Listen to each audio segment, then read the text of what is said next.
8 নম্বরে যে বিষয়টি বলো সেটা হচ্ছে যে জন্মবার্ষিকী পালন করা হচ্ছে ইহুদি এবং খ্রিস্টানদের উৎসবের অনুসরণ করা। আর কোরআনে কারিমে আল্লাহ বিজাতির অনুসরণ থেকে সতর্ক সাবধান করেছেন যে তোমাদেরকে ধ্বংস করবে। বিজাতির অনুসরণ হচ্ছে তাদের গোলামি, সেটা ধ্বংস করবে তোমাদেরকে। নবী মুহাম্মদ রাসূলুল্লাহ সাল্লাল্লাহু আলাইহি ওয়াসাল্লাম এমনভাবে সতর্ক করেছেন যে যারা বিজাতির অনুসরণ করে তারা তাদের দলে গণ্য হয়, দুনিয়াতে তাদের দলে গণ্য হয় আল্লাহর নজরে, আর কিয়ামতের দিনে তাদের দলে শামিল হবে। এই আয়াত এবং হাদিস আপনাদেরকে শোনাই। আবু দাউদের হাদিস 3512 নম্বর। নবী মুহাম্মদ রাসূলুল্লাহ বলছেন, মান তাশাব্বাহা বিকওমিন ফাহুয়া মিনহুম।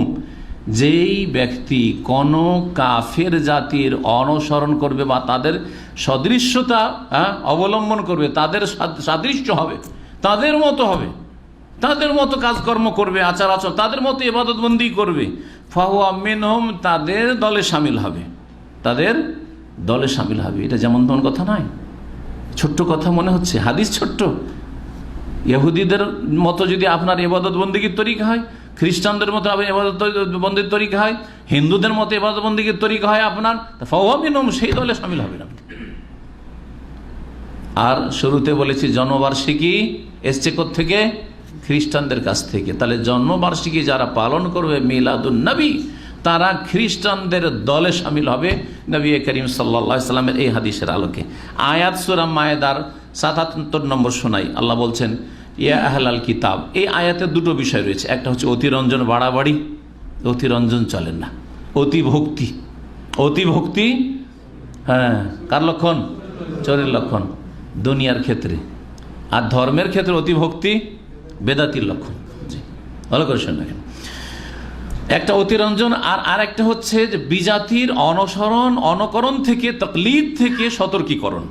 আল্লাহ বলছেন, কুল ইয়া আহলাল কিতাব, হে নবী তুমি বলে দাও, হে আহলি কিতাব ইহুদি খ্রিস্টানরা, লা তাগলু ফি দীনিকুম, তোমাদের ধর্মের ক্ষেত্রে তোমরা অতিরঞ্জন বাড়াবাড়ি করিও না, গায়রাল হককে, অন্যায় ভাবে, আল্লাহর বাতলানো পদ্ধতি অনুযায়ী তোমাকে চলতে হবে। আল্লাহ বললেন না ভুল পথে তোমরা অতিরঞ্জন বাড়াবাড়ি করলে এইরকম কাজ করিও না। ওয়ালা তাত্তাবিউ আহওয়া কওমিন, আর তোমরা অনুসরণ করিও না এমন বিজাতির কুপ্রবৃত্তির, বিজাতির রচিত ধর্মের, তাদের রচিত মানুষের তৈরি করা কাফেরদের অনুসরণ করিও না। কদ্দাল্লু মিন ক্বাবল, যারা ইতিপূর্বে পথভ্রষ্ট হয়ে গেছে, আল্লাহ তাদেরকে পথভ্রষ্ট বলে আখ্যায়িত করেন। দলিল বলেছেন খ্রিস্টানদেরকে, মাগজুব আলিম, আল্লাহর গজব নেমে এসেছে ইহুদিদেরকে বলেছেন। ওয়ালা তাত্তাবিউ আহওয়া